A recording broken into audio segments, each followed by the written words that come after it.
Welcome to the Social for Braggers podcast. Today, we're going to be talking to Chris Schutrups and Nicola Chris from the Mortgage Hut. And we're going to be talking about the journey that they've been on to build a national mortgage brokerage with over 20 brokers over the last about 11 years, I think, guys. Is that correct me saying? Yeah. Fab. So they understand the importance of having an online presence, and they've heavily invested in the likes of SEO, social and paid campaigns. It'll be really interesting to see where it all started, how they hired their first member of staff, which we all know is a massive thing, and how the team's grown to what it is today, because they've got the 20 brokers, but I'm sure there's a huge amount of staff in the background that keep the wheels turning in the business. So they're very busy people, so I really appreciate their time today. So Chris, Nicola, thank you so much for coming on. Thanks for having us. Good. So we were talking before we jumped on the podcast. You've both got things going on in the background of your videos. So Nicola's got the fish tank, which I think is an awesome idea. And I'm thinking about chiseling out behind me on my wall to put one in. And then Chris has got lots of stuff to catch your eye. So you can see both of them on the video if you're watching on YouTube. And if you don't watch on YouTube, make sure you take a look. So we're going to start with a bit of a background into the industry. And this is going to be more talking to Chris about this, how you set up the business. So let's start with the very first day that you set it up. Why did you set it up and how did you get to that point? Well, actually, I started the business. I worked for, like a lot of people watching, I either started or who are currently working or may have started in Connell's, countrywide, a corporate estate agency environment. Mm-hmm. So I worked there and I met a chap who was an estate agent who said, look, why don't I'm starting my own estate agency. You can do the mortgages. And I thought, oh, this sounds great. I'll be driving my Bentley before I know it. And gold-plated teeth, I'm 21 at the time. I'm thinking, this is brilliant. And so actually, I handed in my notice, went to start the first day. And actually, he had a change of circumstances and went into an employed role. So suddenly, I had no job. I'd got 10 grand to start the business. So I'd spent 6 grand of it because at the time you had to spend a fortune on consumer credit licenses if you were a limited company. Mm-hmm. And I had no lead source. And so day one was me with a desk that I had borrowed, stolen, bought, I can't remember, from somewhere, like a laptop and a phone, not really knowing what the hell I was going to do to get any business. And I remember the first thing I looked at was, and some of the people watching, was BNI, Business Networking International, like a local BNI group, went along, and that's sort of how I cut my teeth on going out and doing my first networking, really.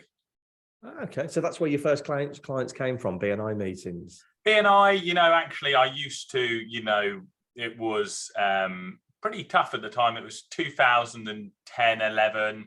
It was still a little bit chilly from the financial crisis. Yeah. People thought I was a bit mental starting a mortgage brokerage at that time. And, I would pound the streets. So I did everything. I went to if there was a networking event happening, especially if it was free, I was there. And I also had some flyers made up and I'd walk around my local neighborhood, dropping them in myself through their doors and, just anything to try and get a name and a number of someone who might need help to do a mortgage. That's interesting. And we'll get on to the digital marketing in the future. But do you think there's now a place for print advertising because so many people are pushing down the social and electronic route? I think like your marketing, we're lucky enough, we have businesses across multiple industries as well. And so they have different strategies. And if I think generally about marketing, you need an online, offline strategy, really. Digital, SEO, PPC, all of the stuff that we'll cover off in a little bit are important. But actually, an offline presence can be just as important. And actually, if I think about conversion of leads, sometimes some of our local referred business, I think probably converts far higher than some of the colder stuff that goes in the top of the sales funnel. Just interesting. Now you get excited when you get a letter through the post, as long as it's not a brown envelope. Yeah, you get a letter through the post, you're excited. Whereas an email, you just get another one and think, oh, it's another email off Nike.com or something like that. Yeah, it's trying to make stand out amongst the noise, really, because as you say, you get so much spam now, so much into your inbox. It's about how do you get in front of the customer and at the right time. It's really, marketing has to be consistent, because you send it once, 90% of the people, 99% of the people probably aren't at that right point in their buying journey yet. So it's how do you consistently reach them so that you're there when they are ready at that point in the buying process to actually buy from you. So we started the marketing, you went out, you put all these flyers out. At what point did you then, in the 11 years, at what point did you start growing the team? When did Nicola come on board? At what point did all this happen, when it wasn't just you and an old desk? Well, I can probably go up to when Nicola came on board, and she can tell you a little bit about that. But I actually took our first advisor, a chap who's still with us today. We're super lucky, actually, Bob White. He joined us 11 years ago. I would say the interview process was more he interviewed me than me interviewing him. By the end of it, he left, and I was sort of sat there thinking, did I get the job or did he get the job? I can't work out what's going on. And so he came on a self-employed basis. Really great, great chap. And that's where it started. And, the first couple of advisors are probably the most daunting, because any business growth, wherever it is, whatever industry, actually, you've got that staircase of growth where, you need to take a little bit. When I went once I got to a certain level of advisors, actually I had to step back and start working on the business rather than in the business. And that's something that, if you know a business, if you do networking, then you know a business coach for sure, because they're always at networking, and that's probably their number one saying. So, we went through and started with some self-employed. We moved through, and then I think Nicola probably joined the business in about 2015. Right. Okay. So 7 years ago. So what did you do when you first came into the business, Nicola? Did you have a background in the financial services industry, or was it something new into it? Yeah, so I had worked in banking since I left school, and then I'd taken a break. I was actually working as cabin crew for British Airways when Chris and I first met.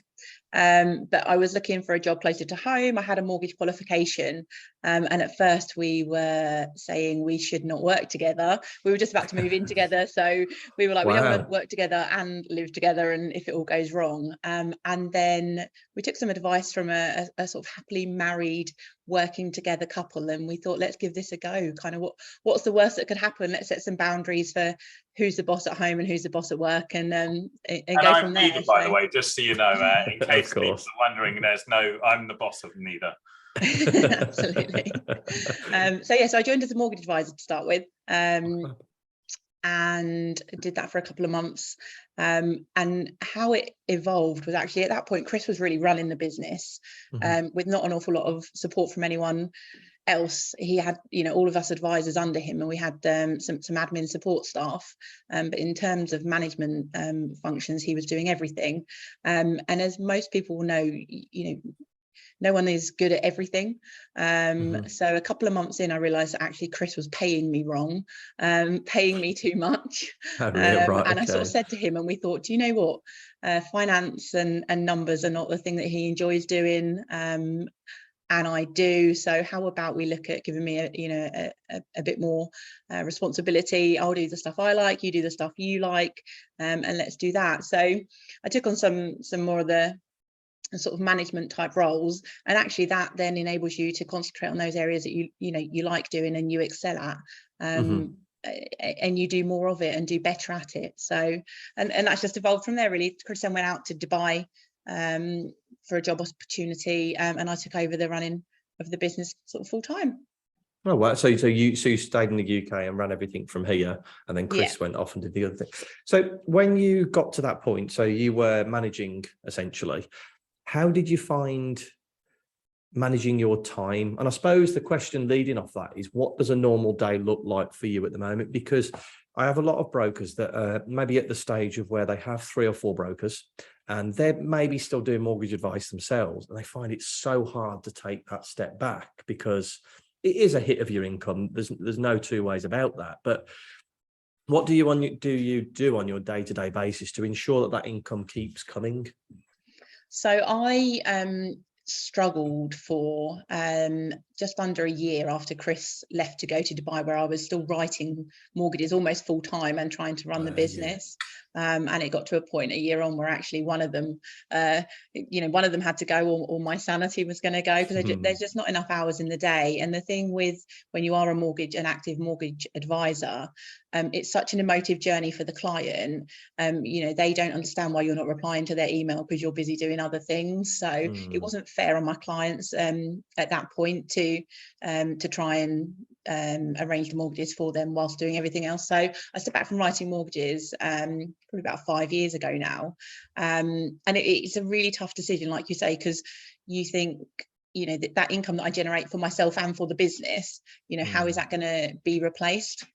And it's really scary to start with, but it's one of those leaps of faith that once you take it, you realize how much better invested your time is working on the business, how much more income you can generate by supporting the brokers that you've got, putting the processes in place, generating the leads for them, everything else that when you're writing business yourself, you're just too busy to do. I'm really glad that you said there that you really struggled with it, because from the outset, somebody could look at you two running this business and say, oh, they've got to there, they've hired loads of brokers, they've let them get on with it, it's pretty easy. And they're sat there thinking, I'm really struggling to take that step back. But it's exactly what you've said there, is it's so hard to step away. One, because of the income, but two, you're emotionally attached to your clients as well. Like, Absolutely. you don't want to let your clients down, but if you can put that effort into training the staff to deal with your clients the way that you would do. And I'm talking from, I've never been a mortgage broker, but I assume that's what you wanted to do, to make sure your staff would treat your clients exactly the same way you would do. How do you put that training in place? Do you have a program, or is it just, this is how I would do it? So it's a bit of all sorts. We, as a business, generally only take on qualified, experienced mortgage advisors who have been through some kind of training elsewhere, or we through the academy process with the Mortgage Advice Bureau, will take people that have been in our support teams, in our admin, or our lead management team. So they've already got a really good understanding of how we operate as a business. But I would say customer service is at the customer journey is at the forefront of everything we do. So in all of our training, we try to look at everything from the customer point of view. Like I said, it's a very emotive journey. It's the biggest transaction you'll ever make. And when you're processing the kind of numbers that we process as a business, it is easy to take that emotion out of it and it just be another transaction. So we talk a lot about seeing it from the customer's point of view, and I guess just treating everyone the way that we would want to be treated, how we want our friends and our family to be treated. And if you're doing the right thing for the customer like that, then you can't really go wrong.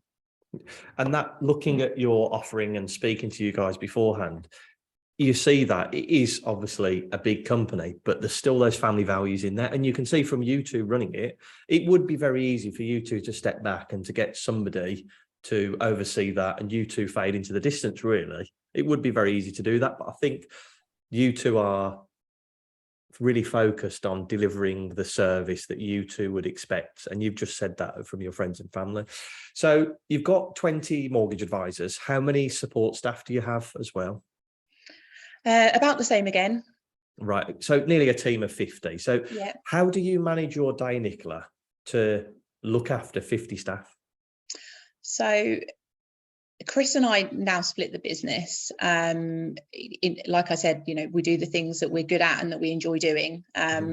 So, and whilst he was away in Dubai, actually I was trying to do some of those bits that he's good at, and I wasn't very good at them. And so it's much nicer having him home, and we're doing those bits together.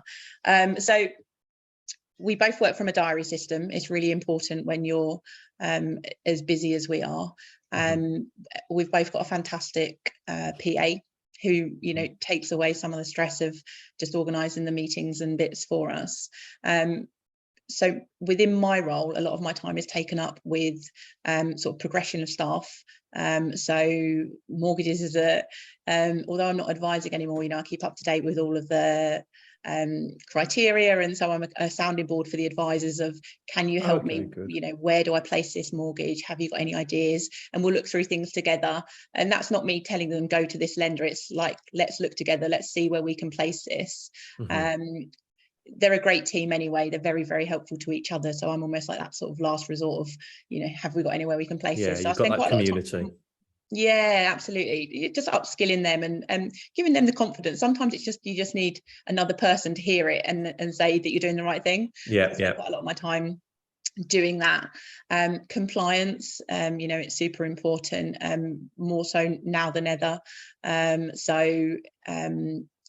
You know, we're looking at compliance checks. I do a lot of the stuff in the background, finances, HR complaints, all of the boring stuff really for most people. So not the interest. You might want to get back to mortgage advice. Absolutely. I miss talking to people about mortgages.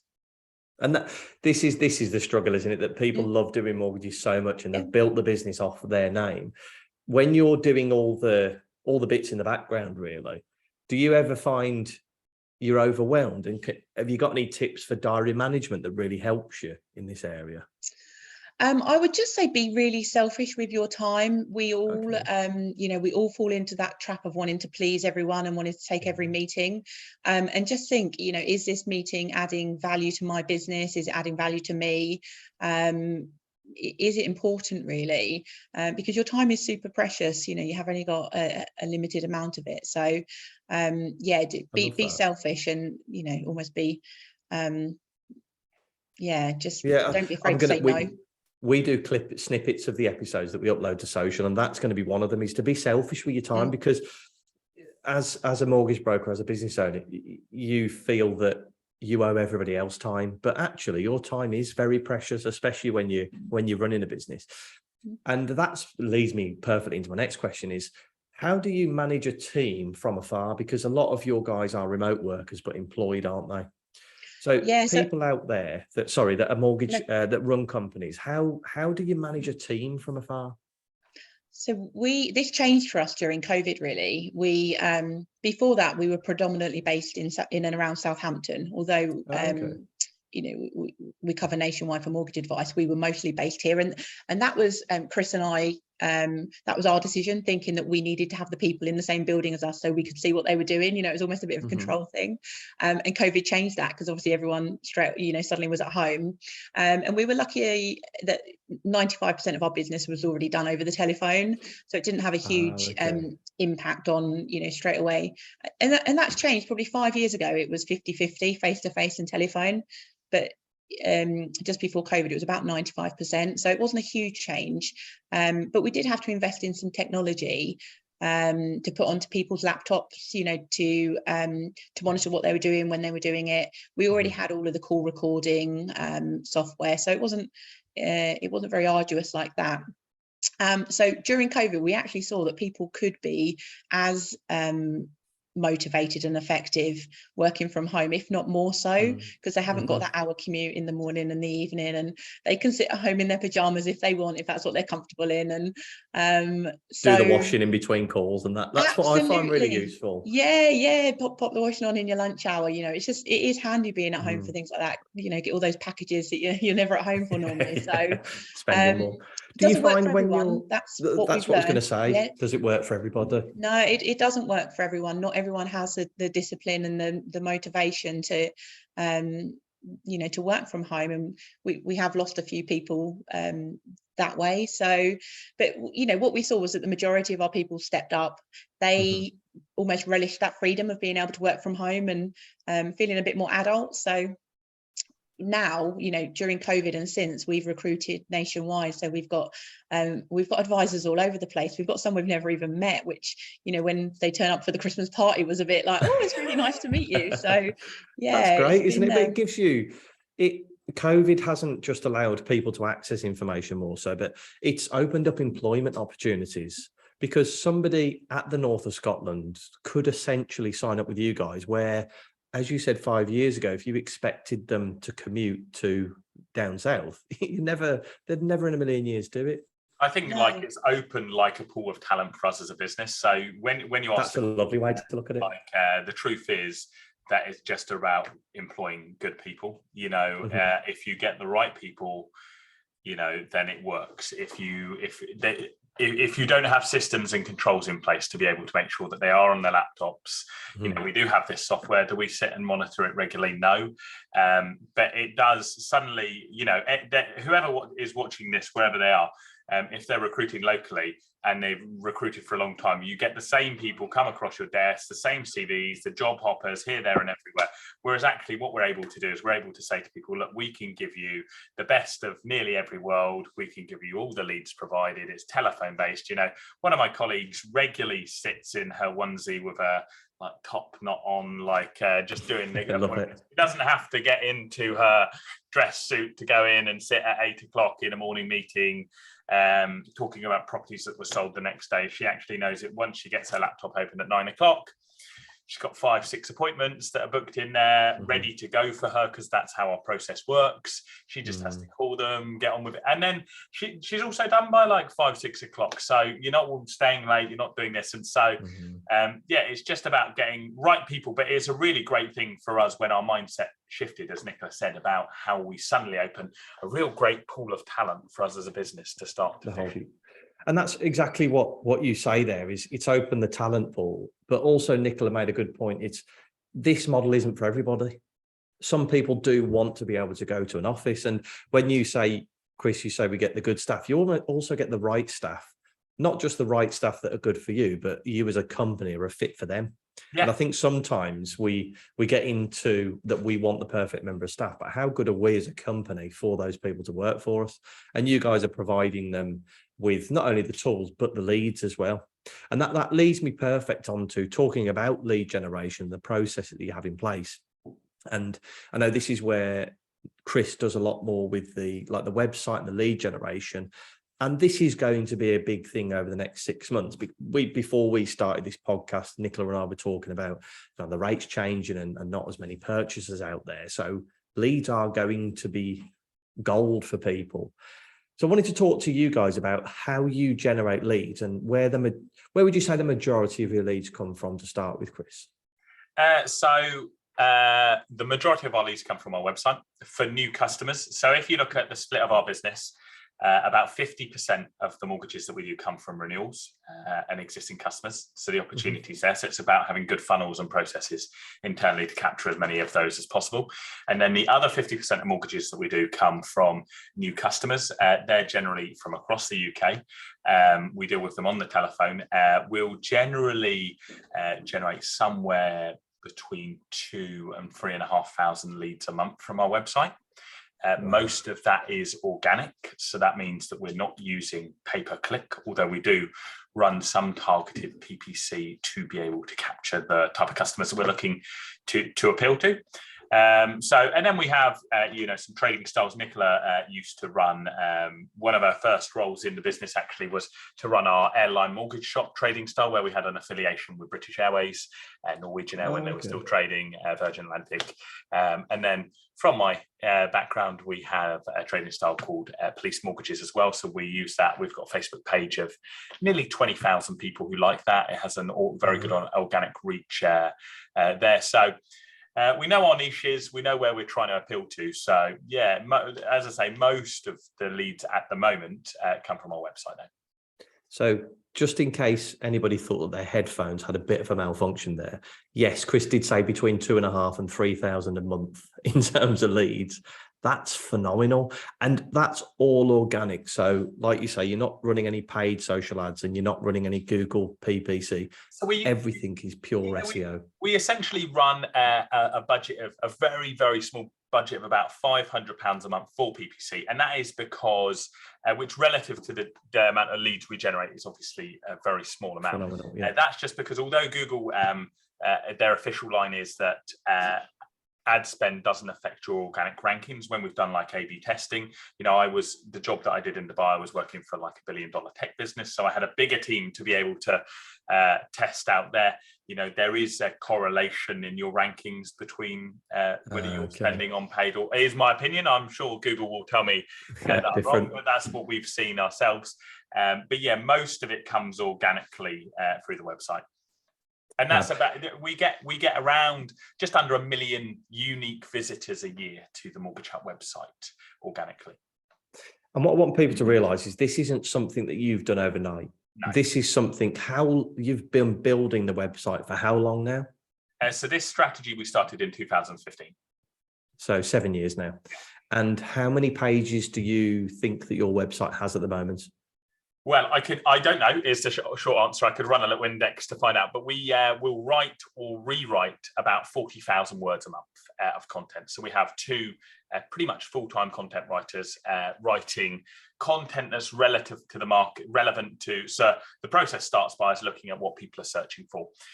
So right now it's probably, you know, our interest rates going up, our mortgage rates going up. What happens if, you know, I can't, if I'm tied into a fixed rate, should I repay my early repayment charge? I'm guessing, I haven't seen the reports, is probably some of the searches that people are doing at the moment. Off the back of that, then we'll work with our creative teams to create content and information and videos and infographics and loads of other stuff to then be able to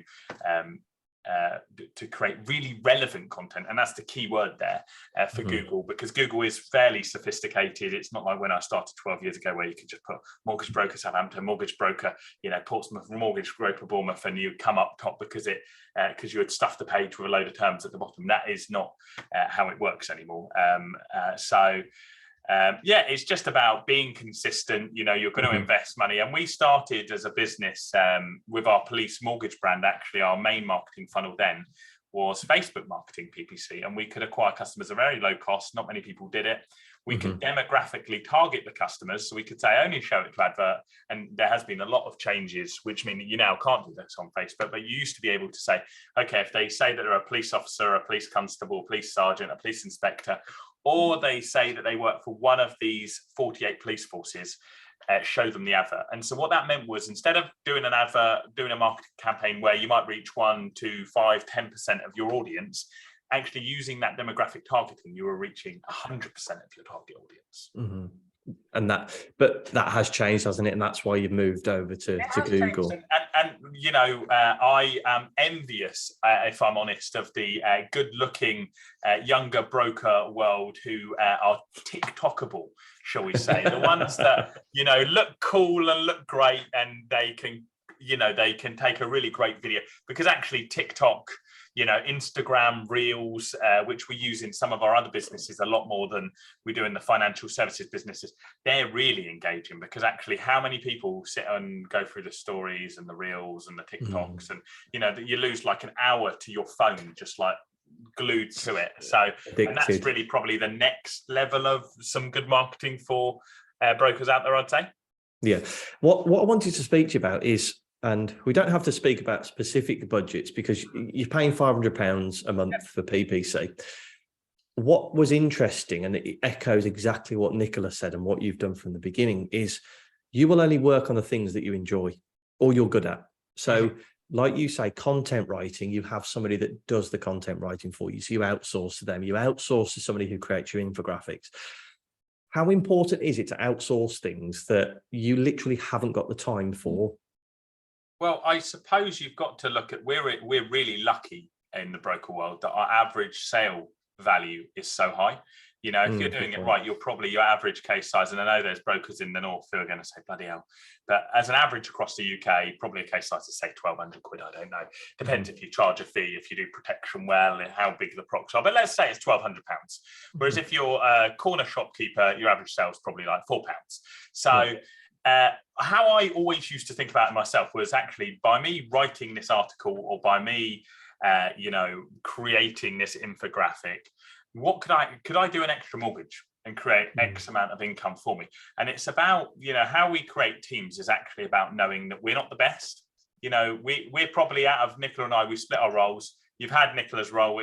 You know, I'm lucky enough that I do the marketing and, you know, the networking, and, you know, for me, I love it. Nicola doesn't, and that's why it works so well. But actually, in the marketing that I do, I'm not the genius behind it. I have some really competent and capable, you know, for example, you work with us on some of our stuff because you're far better than I will ever be at it.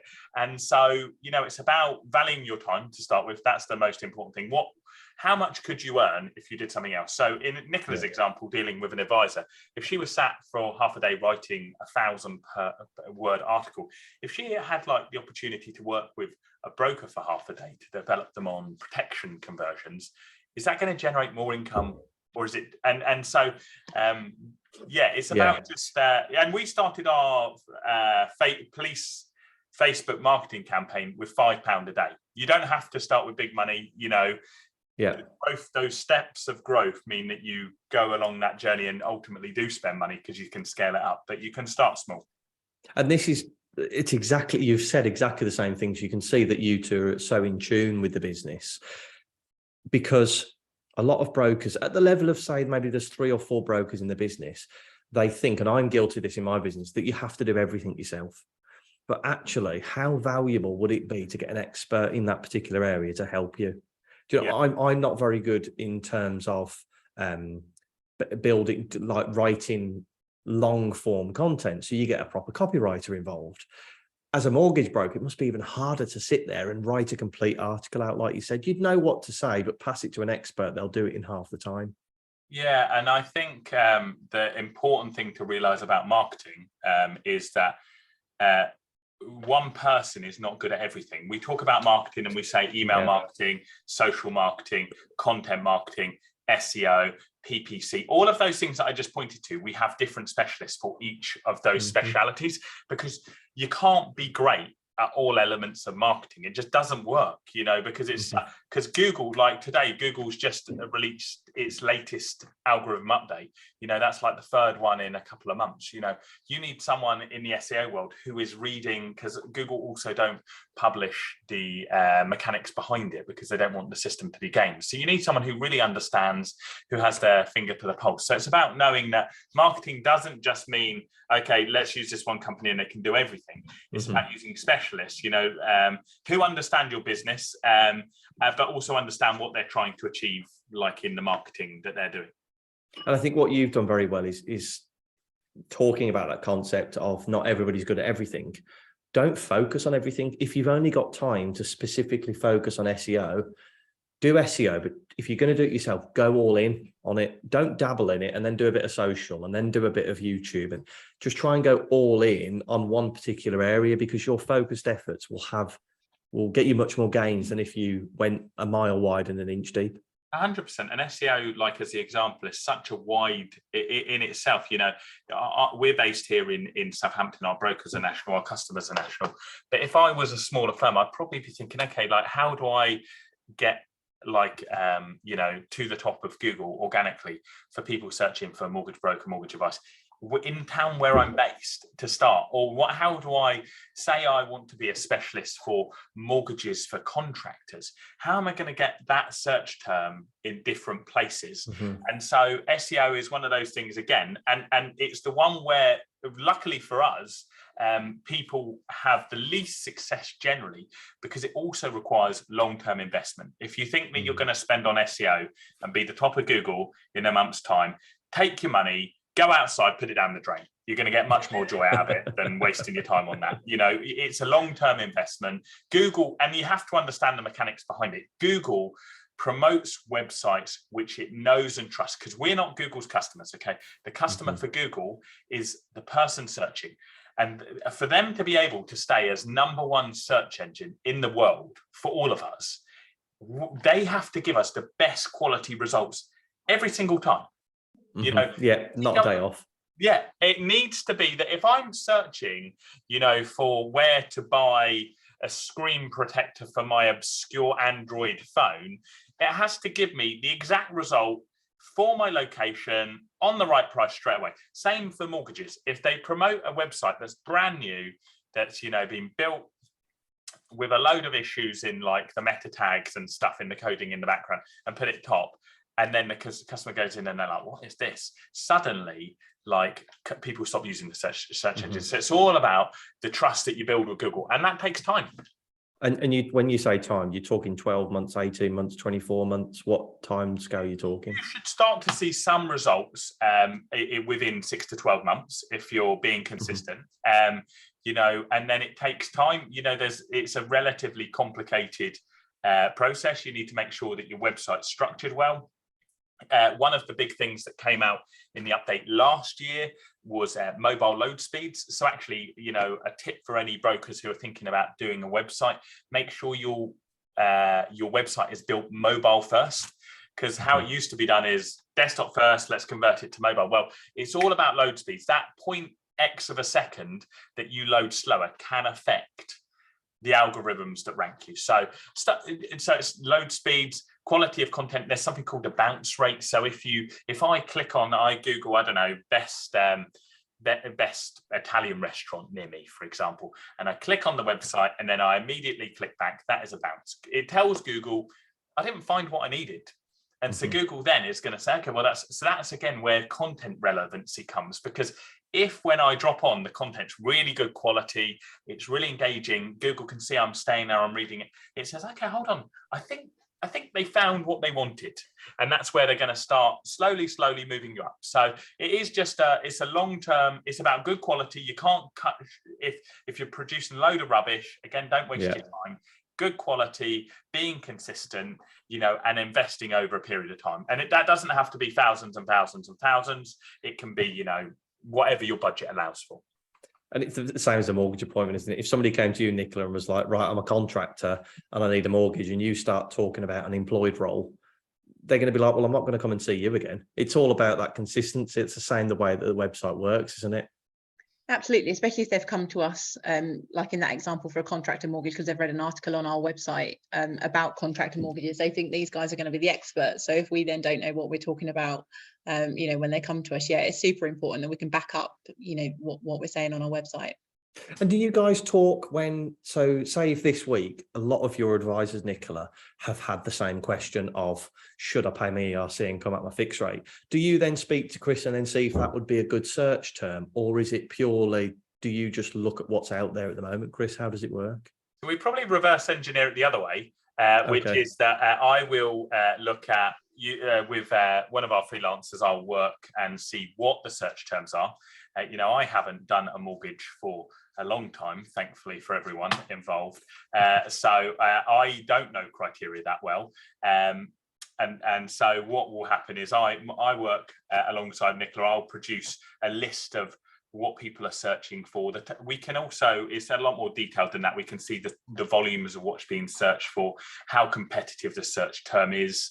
And then Nicola will say to me, look, this is really good. You know, it might be, oh, can I get 100% mortgage? Just using a really crude, basic example. Well, Nicola would say to me, look, we can't actually help those customers, so we wouldn't focus on those search terms. But if there was one that was like, can I get a mortgage with 50% equity, again, being crude and basic in the example, you know, Nicola would say, okay, that looks like a good quality type of. Oh, so you do it that way around. That's interesting. And then I suppose then, Nicola, you almost know if the leads are going to come in, you can, at the back of your head, you're then thinking, oh, that probably came in from that particular article or that campaign that we ran. Yeah, well, there's definitely a correlation between when our articles move.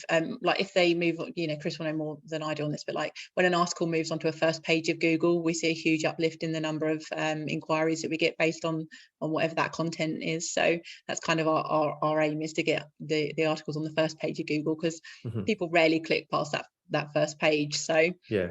They say if you ever want to kill someone, bury them on the second page of Google, so they'll be found. That's the SEO. And if anybody's listening to this and wants to get more into SEO, I listened to a really good podcast the other day from Alex Curtis at the Lead Engine. He talks very similar to you about SEO, and then it does take a longer amount of time. And he gives away a few tips on how to help your SEO as well. So go and take a listen to that podcast. Right, so we've covered the business, we've covered the marketing and the online presence, especially SEO. Now we're going to get into the strategy question. So we're going to find out what you would do if you started all over again. Before we get into this area, we like to donate £10 to a charity of your choice. Which charity did you want us to make the donation to? Nicola, you can elect the charity.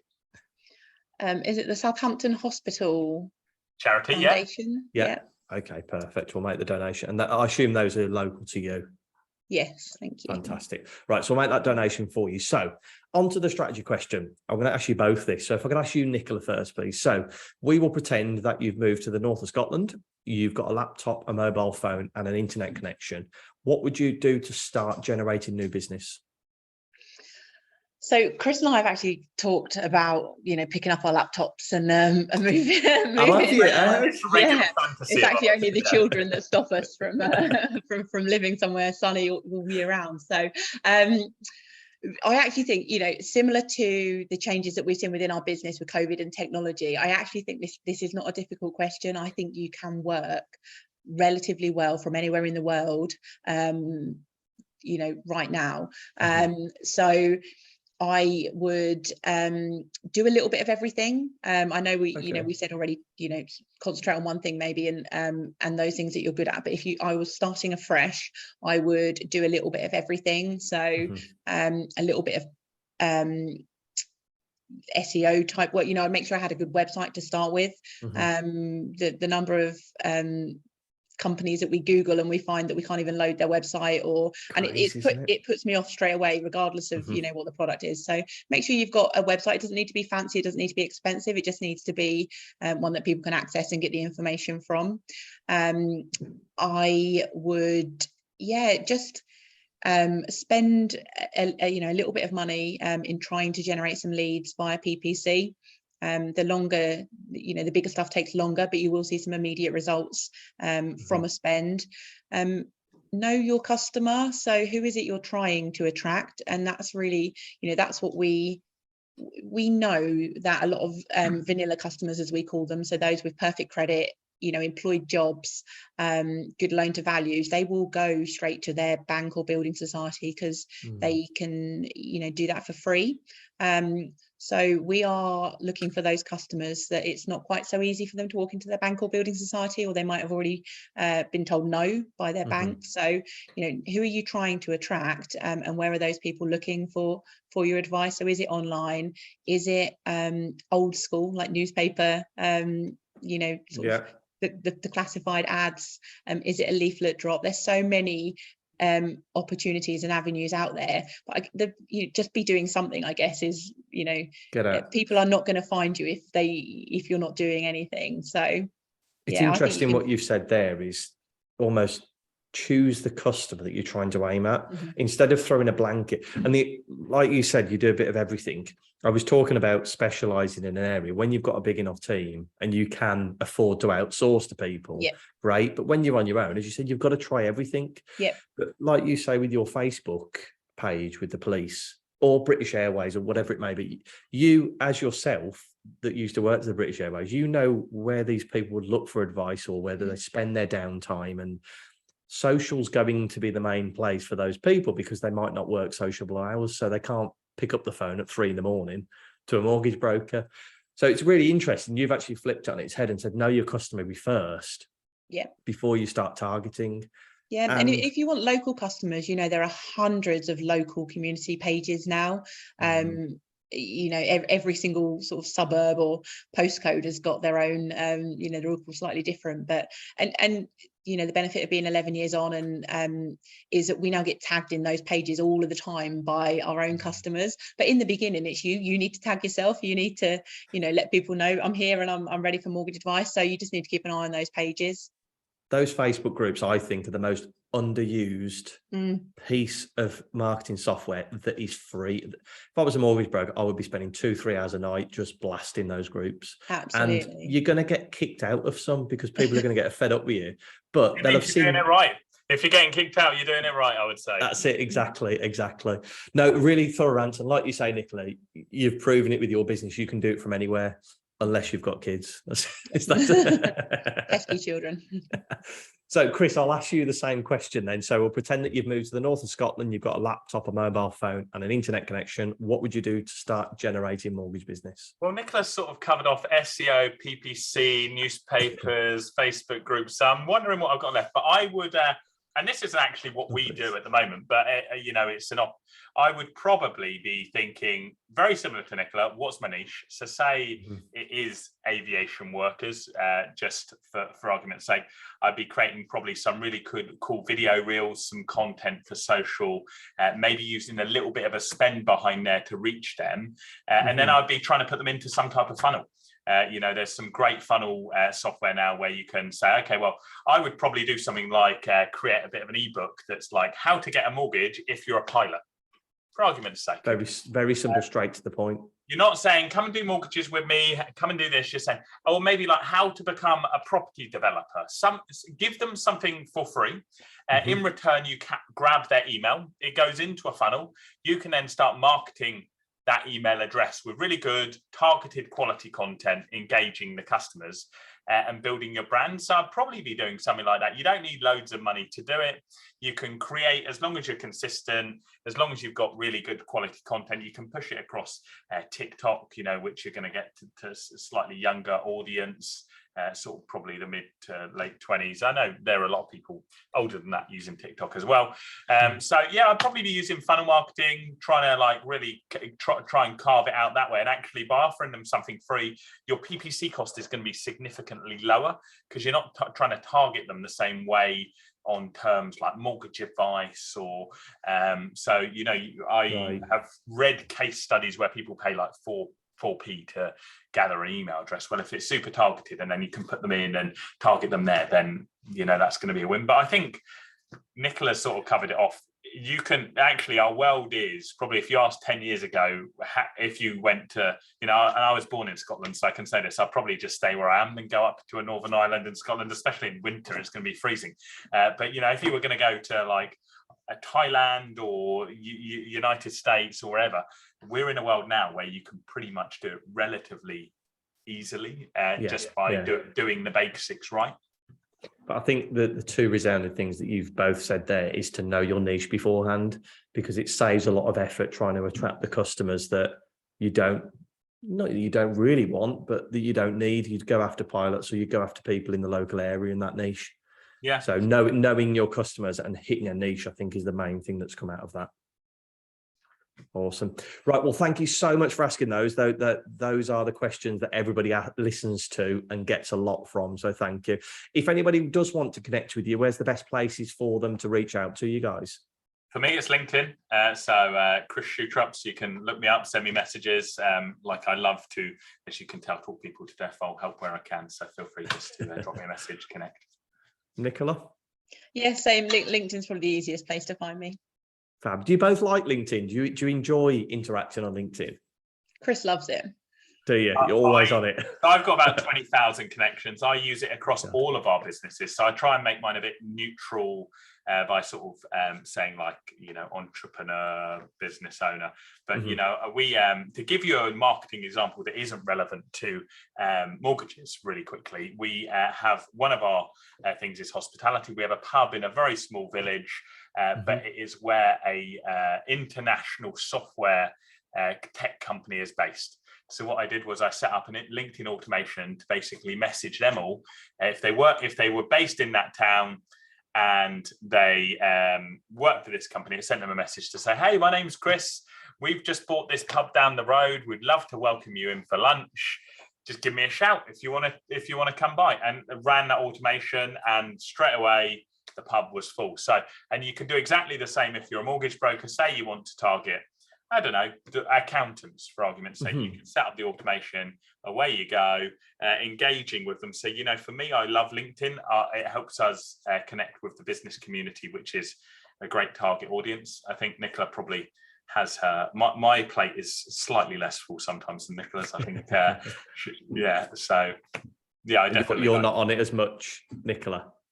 No, just a time constraint. That's it, isn't it? But mine's much more mortgage focused.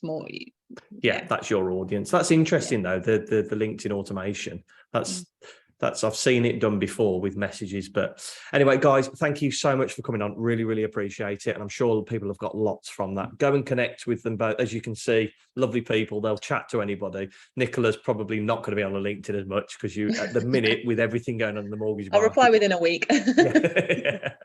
Lovely. Thank you so much for coming on. Really appreciate it, guys. Thank you. Thanks for having us. Thanks, Chris. Bye.